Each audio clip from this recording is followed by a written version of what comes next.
Na sessão anterior, isso é uma overdose de Levindo. E a gente vai falar hoje aqui sobre um tema que eu fiz questão de colocar o título, pelo menos em parte, em inglês, para soar como sendo mais importante do que é. T-shaped individuals. Quando o cara fala que o título da palestra vai ser em inglês, chama mais a atenção. Mas o que a gente quer falar é sobre a capacidade que a gente tem de desenvolver um conjunto de atributos e incorporar esses atributos no nosso modus vivendi, de forma a tornar a nossa capacidade de adaptação a esse mundo em constante mudança ainda maior. E eu vou começar aqui com... Isso. Definindo um pouco essa história de ser T-shaped, pensando na maneira tradicional como todos nós buscamos nos formar, principalmente as pessoas que têm condições de buscar uma formação superior, né, numa universidade.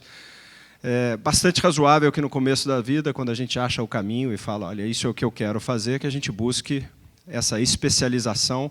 E mais, se eu comparo, por exemplo, o que era um engenheiro, o advogado, o médico, que se formava quando eu me formei há 30 anos atrás, e vejo hoje esses mesmos profissionais sendo formados, é razoável pressupor que todos os que se formam hoje estão muito mais profundos nas suas áreas de conhecimento. Significa que a humanidade está acumulando conhecimento, isso é razoável, e não tem nenhum problema com isso. O problema é quando a gente passa a acreditar que isso é suficiente, né? Ou seja, que eu vou me focar na minha área de conhecimento, eu vou me tornar cada vez mais profundo e ponto final.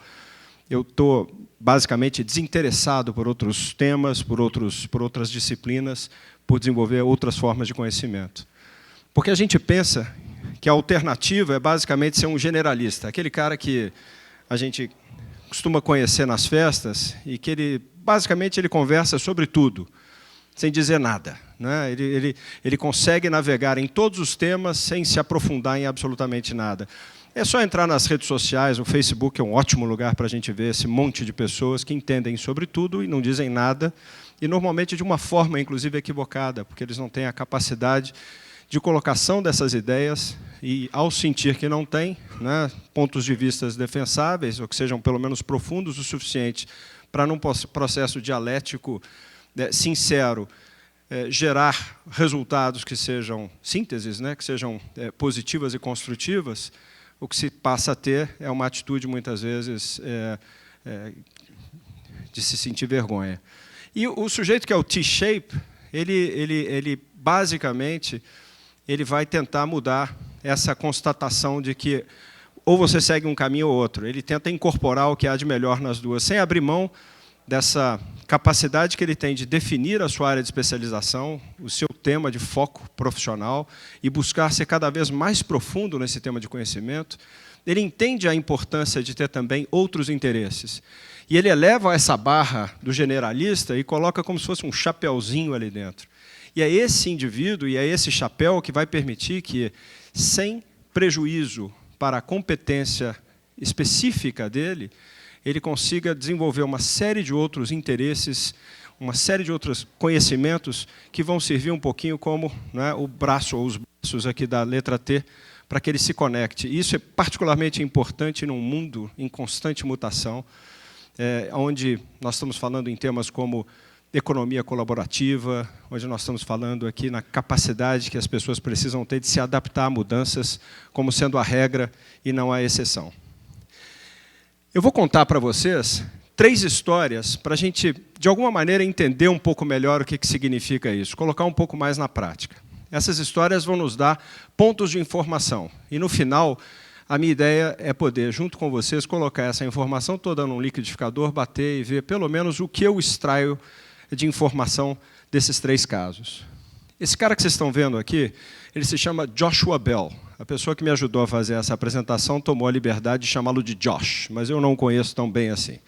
O Joshua Bell é um violinista profissional, e não é qualquer violinista profissional. Esse americano, de 51 anos hoje, é considerado um virtuose do violino, o que significa dizer um músico que atingiu um nível de precisão na performance daquele instrumento, que pode ser considerada de perfeição, né? Ele é um sujeito de mais ou menos 1,85 m, bem apessoado, quando ele era solteiro, ali por volta da época dessa foto, ele tinha nessa foto aí uns 39 anos de idade, a gente via nas performances dele o que é comum, né? Um monte de cabelinho branco, uns carequinhas sentados ali, mas também tinha umas moças. E ele arrancava não só aplausos, mas suspiros de algumas delas, porque não só ele toca muito bem, ele é muito reconhecido, como a maneira como ele toca parece envolver as pessoas, né? Ele parece estar dançando com o próprio violino, e é uma performance realmente espetacular. O Joshua tinha ido, em 2007, a Washington, D.C., para uma apresentação num dos grandes teatros da cidade, com a capacidade de mais ou menos 800 pessoas. O ingresso mais barato era de $100. E os ingressos estavam já esgotados 3 meses antes da performance dele. Depois desse show, ele foi convidado pelo jornal Washington Post a fazer um experimento. Eles queriam convidá-lo, então, para tocar numa das estações de metrô da cidade, vestindo calça jeans, uma camiseta de malha, um boné para tampar um pouco o olho, e fazer com que isso aumentasse as chances dele não ser reconhecido pelo público. Fizeram com ele alguns acertos. Você vai tocar ali no horário de rush da manhã, quando as pessoas estão indo para o trabalho, numa estação que é uma das principais estações, pensa aqui em São Paulo como se ele estivesse indo para a Sé. Você vai ficar na porta de saída dessa estação principal e você vai escolher um repertório que você quiser, das suas músicas preferidas, e vai tocar durante 45 minutos. Nós teremos câmeras espalhadas pela estação e a gente vai filmar tudo o que estiver acontecendo. Você toque, e só isso. Também pediram a ele que fizesse isso na companhia do seu maravilhoso violino Stradivarius. Para quem não sabe, esse é um instrumento valiosíssimo. No caso dele, ele é avaliado em $4 milhões, e ele foi produzido pelo mestre Antonio Stradivari em 1713 e é considerado um instrumento perfeito. A questão aqui do conhecimento que esse Antonio Stradivari tinha sobre não só a produção do violino, mas a técnica do som, é algo que até hoje permanece como uma grande,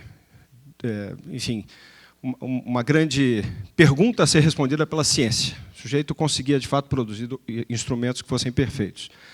E ele se impressionou ao chegar na estação, que é uma estação feia, uma estação, quem conhece Washington, ela chama-se a estação L'Enfant Plaza, uma estação muito feia, cheia de gente, as pessoas sempre correndo e etc., mas ele se impressionou com a boa qualidade da acústica daquele lugar. Então ele começa a tocar, e ele escolhe como primeira música do seu repertório a partita número 2 em Dó menor de Johann Sebastian Bach. No último movimento dela, que é chamado de a chaconne. Para quem conhece um pouquinho de música, para os eventuais violinistas aqui dentro, vocês vão reconhecer que é uma música tecnicamente dificílima de ser executada. E mais do que isso, ela é uma música que pressupõe que você não pode tocá-la apenas tecnicamente. Ela é considerada, ela foi composta por Bach em 1710, entre 1710 e 1712, é considerada uma espécie de hino do iluminismo, porque é isso que estava acontecendo naquela época, né? Então, ela tem aqui uma sintonia também com o próprio instrumento que ele está tocando. Eles são basicamente da mesma época, né? E ele começa essa performance, e ali eles vão estar filmando tudo. O jornal coloca alguns repórteres espalhados pelo perímetro, e esses repórteres irão entrar em contato com qualquer pessoa que pare para ouvi-lo por mais de 1 minuto, ou, aleatoriamente, com algumas pessoas que passem por ele sem dar atenção. E farão esse contato, dizendo que estão fazendo uma pesquisa sobre qualidade de transporte público. No dia seguinte, vão entrar em contato com essas pessoas e vão entrevistá-las com relação ao que estava acontecendo ali. Ou seja, um músico tocando violino, um músico de rua, né, para saber o que teria sido a impressão dela sobre esse fato. Isso se tornou um case, vocês podem, na internet, entrar e ler várias reportagens sobre isso. O que interessou aqui ao jornal era responder uma pergunta filosófica. O belo, ele precisa ter um contexto minimamente adequado para ser reconhecido? Ele é apenas uma convenção? Ou, de fato, ele tem algo extraordinário? O que nos interessa aqui não é responder necessariamente essa pergunta. É ver algumas dessas pessoas que passaram pelo Joshua Bell, algumas que pararam, outras que não pararam, e entender o que isso nos traz de informação para a gente voltar ao tema lá do T-shaped individual. Muito bem. O John Mortensen foi o primeiro que parou. E esse cara não entende nada de música.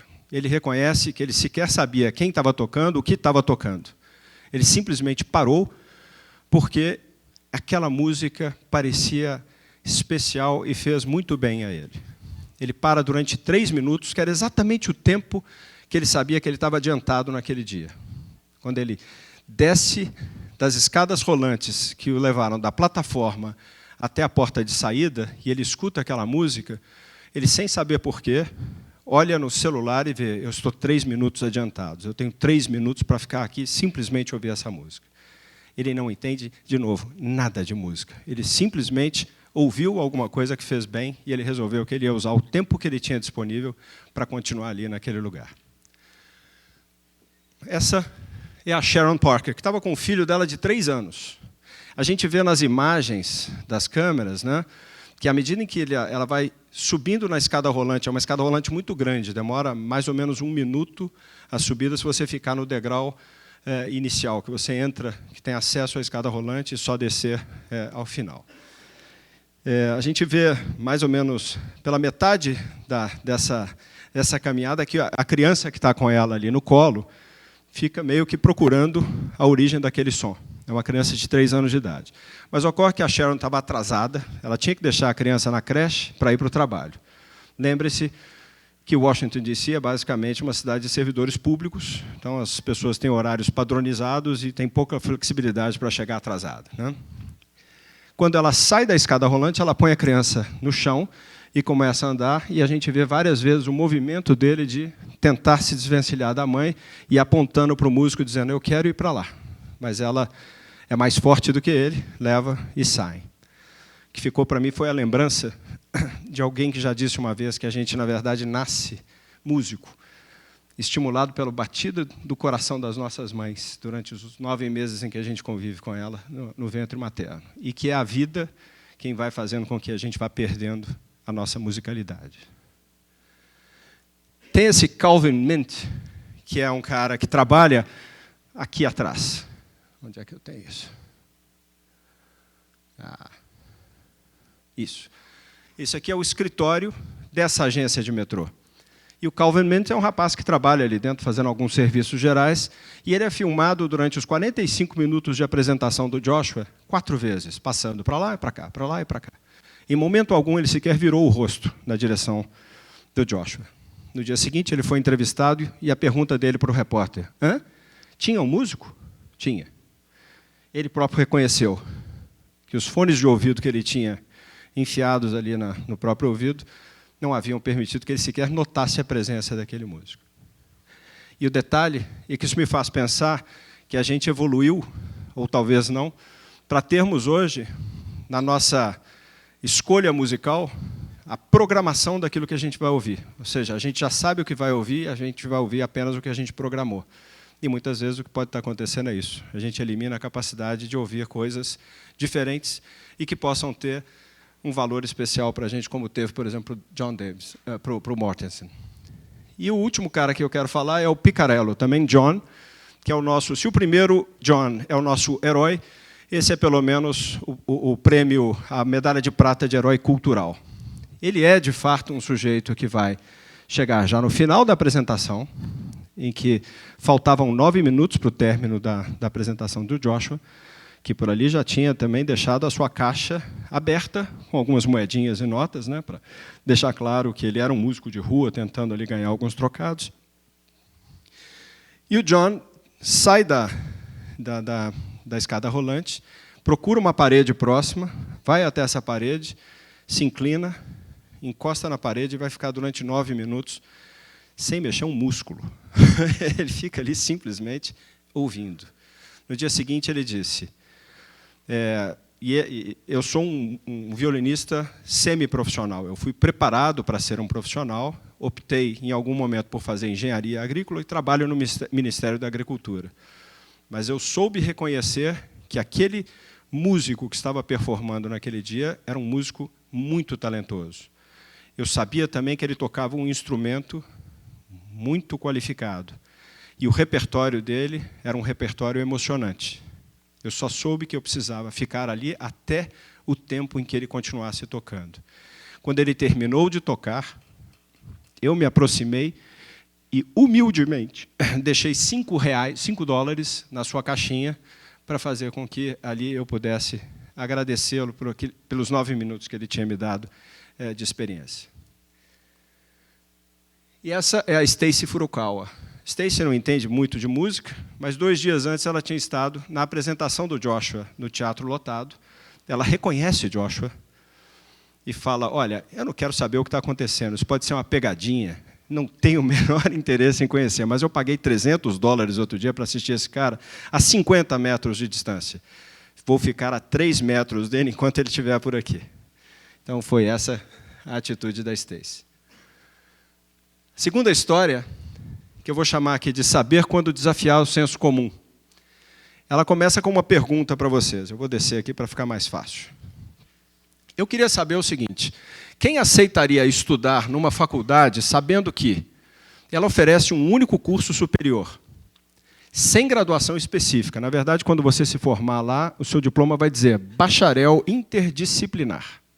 Para que serve isso? Né? O empregador vai dizer, perfeito, estou te contratando para quê? Quem gostaria de estudar nessa escola, também sabendo que o conteúdo programático é composto essencialmente de 25 livros que você tem que ler por ano? Então, em 4 anos, você vai ler 100 livros. E é isso. Mas o que mais? Não, é isso. São 100 livros ao todo.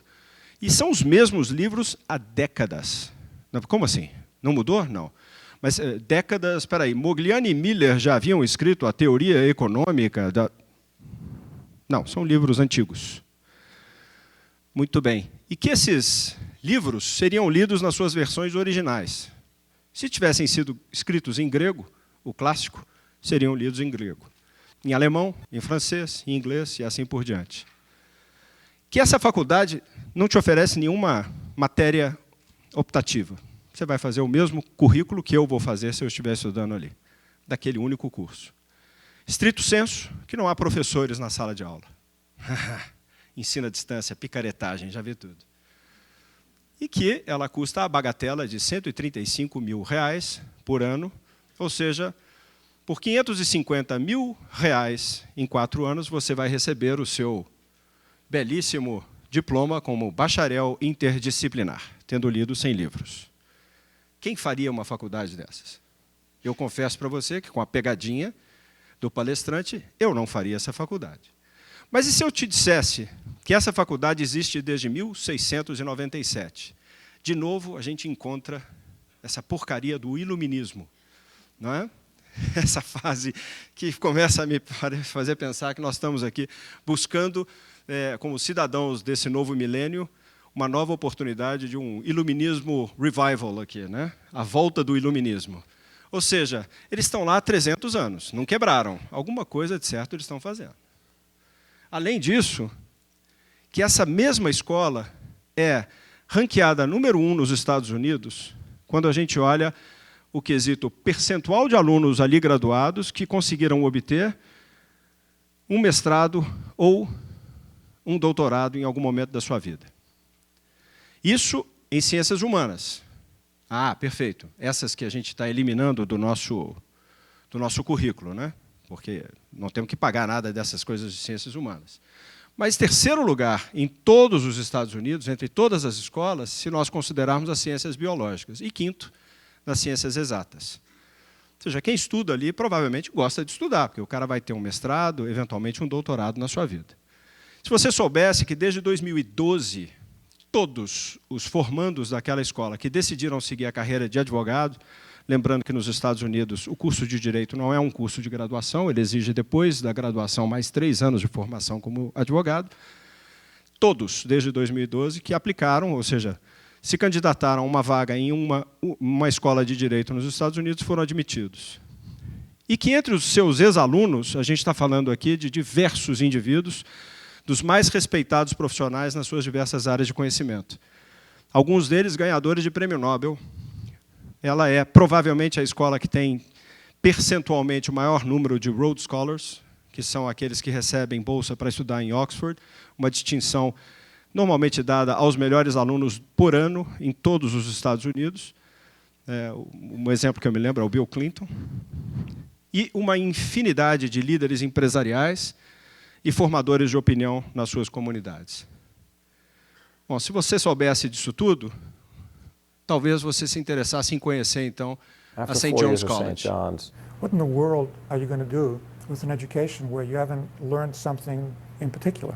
I'm a nuclear engineer at Los Alamos National Laboratory. I'm an architect. I'm the General Counsel of the President's Council on Bioethics. I'm a cancer research physician at the City of Hope Cancer Center. I'm an interior designer. I'm the host of World of Opera for National Public Radio in Washington. I'm a lawyer in New York City. I'm a writer, producer, and director of film and television. I am a minister. Editorial writer and columnist with the New York Post. I'm a high school English and math teacher. I am a physician in infectious disease and internal medicine. I'm Senior Vice President and Manager of Municipal Bonds for Oppenheimer Funds. I'm a named inventor on over 150 filed applications and about 37 issued patents. I'm a professional artist, painter. I was the editor of Time magazine. I just didn't want to come out of college knowing only how to do one thing. I want to go to college so I can do anything I want for the rest of my life. I think a St. John's graduate is pretty much qualified to do anything. Anything I wanted to do, I could go do. It's like the boot camp for life. St. John's prepares people for life. If most schools are concerned with preparing them for a particular professional career, I would say that's a good thing, but it's just simply not enough. What do you need to be able to meet all of the transitions in your life? You need to be able to think. At St. John's, you begin to exercise your mind. You need to be able to communicate what you understand. I think that the writing program that we have at St. John's better prepares people for communication in written language than anything else I've ever seen. You need to be able to hear how people respond to you and respond in kind. The way the seminar structure is set up, where they have to be able to articulate their thoughts, trains them in an ability of personal expression. The fact that this is a talking college and that the students speak far more and are far more engaged than in any other college that I've ever seen. They find this very, very helpful in the world. It's very hard in African tradition to talk to elders and have them swayed to your side. I went home this past summer and I could do it. They do it well because they don't think of it as their own speaking. They think of it as listening to what others say. People with the disease that I take care of desperately want somebody to hear them. So I think those listening skills and being respectful of their opinions are important in their care. It makes them, in some situations, the natural leaders. I'd sit across the table from the CEO of McDonald's, or the former president of Coca-Cola was an investor in the company. And I was able to sit there with people that were several generations older sometimes, which felt like something that St. John's was definitely giving to me. In 1998, I put together a technology demonstration of non-proliferation nuclear technologies for Congress. And I couldn't have done that without my St. John's education. They have a flexibility, a suppleness of mind, and an independence that allows them to tackle anything the world throws at them. A lot of my friends in the business world have told me that they love to hire our students because they're never told by them that they can't do this work because they never studied it in school. They're used to doing things that they haven't studied in school. Esses são depoimentos que vocês ouviram aqui de alunos, ex-alunos e professores dessa escola, que tem o seu campus original em Anápolis, em Maryland, e um segundo campus em Santa Fé, no Novo México. E o terceiro caso é o caso de, eu chamei de vencendo o preconceito. E eu quero fazer mais uma pergunta para vocês. O que você esperaria de uma pessoa que ficou órfã de pai e mãe aos 10 anos, cresceu num ambiente de valores religiosos extremamente conservadores e passou a sua vida dedicando e servindo a obra da sua própria igreja? Viveu sempre na mesma região onde nasceu, nunca viajou para qualquer lugar que ficasse a uma distância maior do que 300 quilômetros da sua cidade natal, foi assalariado e, via de regra, ganhou salários modestos, casou 2 vezes, teve 20 filhos e nunca viu o mar, nem tomou uma caipirinha com os amigos. A pergunta que eu quero fazer é: qual a chance dessa pessoa deixar um legado interessante para a humanidade? Qual a chance dele deixar um legado extraordinário para a humanidade? Que não seja, obviamente, a sua vasta descendência, né? 20 filhos, talvez ele tenha deixado algum legado. É esse cara aqui. A gente já falou dele. Johann Sebastian Bach. Voltamos ao iluminismo. nasceu em 1685 e foi morrer em 1750. O Bach, de fato, ficou órfão aos 10 anos de idade. Ele descobriu seu talento para a música ainda muito jovem e fez deste ponto focal o ponto focal da sua vida. Ele não teve nenhum constrangimento em dizer, se é um talento, eu vou abraçar isso como uma forma de viver a vida de uma maneira mais plena e de, eventualmente, deixar algum legado para a humanidade. Ainda criança, ele descobriu que ele tinha uma voz não só bonita, mas muito harmônica. E, com isso, ele conseguiu uma bolsa de estudos, órfão de pai e mãe, para uma escola bacana, que ia dar uma educação legal para ele. E, com o tempo, dentro de uma escola bacana, com a curiosidade dele e dando vazão ao seu interesse pela música, ele acabou se tornando um virtuoso, do mesmo jeito que o Joshua Bell, em violino e também em órgão. Além disso, ele aprendeu a tocar cravo, harpa, flauta, viola de gamba e violoncelo. Não se sabe se ele tinha conhecimento profundo dos instrumentos de sopro. Ele estudou profundamente a produção europeia antiga, ou seja, da sua época. Aquilo que estava acontecendo na Itália e na França, particularmente, construindo o que seria uma biblioteca bastante considerável. Naquela época, não dava para o sujeito tirar xerox, né? E o Gutenberg já tinha produzido lá a sua maquininha, mas era difícil achar livros com partituras. Então, essa biblioteca foi, basicamente, toda ela transcrita. Ele tinha acesso a originais ou a cópias, né? E ele transcrevia aquilo de autores como Vivaldi e tantos outros que foram, como eu falei, que o antecederam dessas escolas italiana e a escola francesa. Ele fez várias peregrinações num raio de 300 quilômetros, como a gente viu, sempre a pé, não tinha carro. Ele era um sujeito de posses muito modestas. Sempre que havia, em alguma cidade próxima, algum músico importante ou que ele respeitasse, fazendo alguma apresentação. Ele não ficou restrito a apenas ser, então, o seu especialista em música. Ele foi professor, compositor, músico de performance, músico curador das cidades, em algumas das cidades onde morou, matemático. Ele também produziu e concertou instrumentos musicais e foi, obviamente, reprodutor. Ele teve 20 filhos. Foi um mestre destacado na concepção da música como uma ciência matemática, que é alguma coisa que remonta lá atrás a Pitágoras. Então, ele estabelecia uma relação entre a música e o equilíbrio matemático em algo que pode ser metafísico, espiritual. Ele é, hoje, considerado um dos mais prolíficos compositores de todos os tempos, com mais de 1000 composições, daquelas que chegaram até a gente. Pode ser que mais 1000 tenham se perdido ao longo dessa caminhada. E ele compôs em praticamente todos os estilos musicais que existiam à sua época, com exceção de sinfonias e das óperas. Aí a gente pode até ver alguma semelhança entre as cantatas e as óperas, mas o fato é que ele produziu em todos os outros gêneros musicais disponíveis à época. E deixou um legado que influenciou gente como Mozart e Beethoven. E fez isso tudo vivendo de uma maneira sempre frugal e sem jamais ter viajado para além de 300 quilômetros da sua cidade natal. E o que eu me faço como pergunta é, isso fez diferença? Porque parece que o que ele fez foi, da sua caminhada diária, do cotidiano, uma viagem, prestando atenção naquilo que acontecia ao seu redor, estando preparado e disponível para aprender nas oportunidades que a vida lhe reservara. Não é a distância da viagem que se faz, mas é a qualidade da viagem. Eu diria que a mensagem que eu extraio de Bach, que viveu aqui, isso é o mapa da Alemanha. O sujeito nasceu num lugar que é a região da Turíngia, ou seja, o sujeito que nasce na região da Turíngia e não fica traumatizado, já tem aqui um grande... Né? E esse é o raio de distância que ele percorreu ao longo da vida.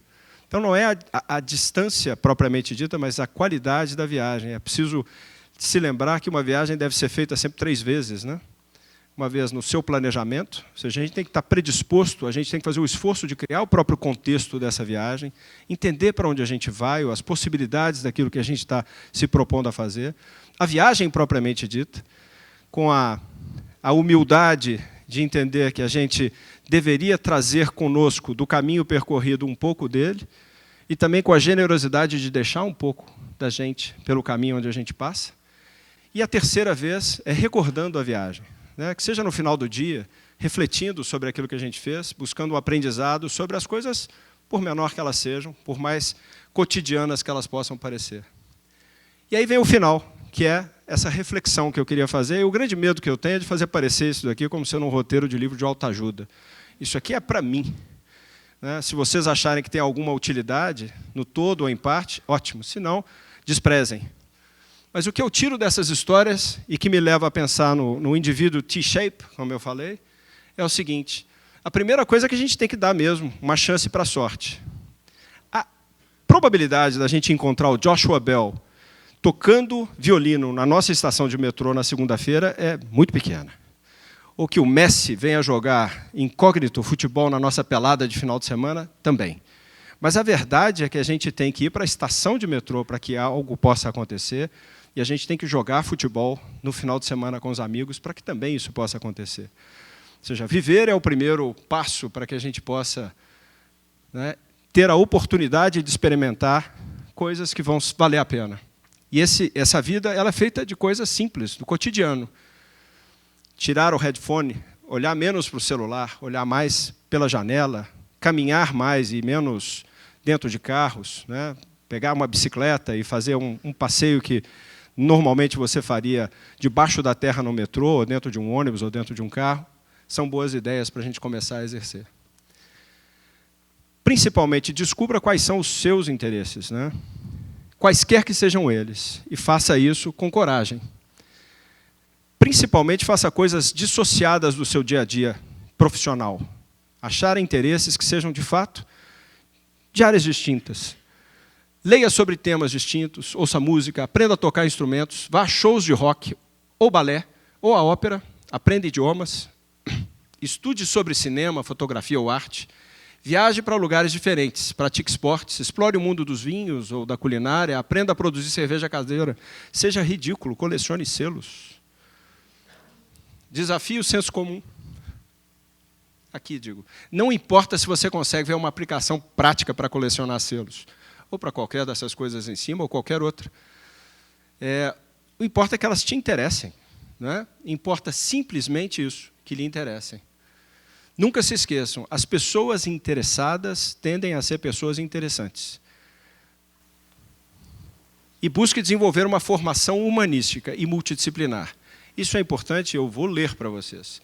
Isso lhes ajudará no trato de dilemas éticos, a pensar criticamente, a ter sensibilidade transcultural, a possuir consciência socioeconômica e ambiental e a pensar coletivamente, também no longo prazo. Se vocês me permitirem, isso tudo vem de uma busca por uma formação humanística e multidisciplinar, sem o medo de ser aquele generalista que não consegue passar da primeira cerveja, né, do primeiro encontro para ser uma pessoa interessante.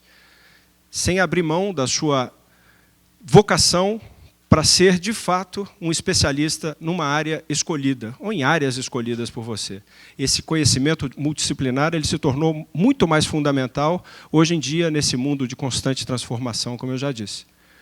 E, por fim, para a gente terminar, importe-se com o coletivo, e principalmente com as pessoas ao seu redor. Pratique a empatia nas suas relações pessoais.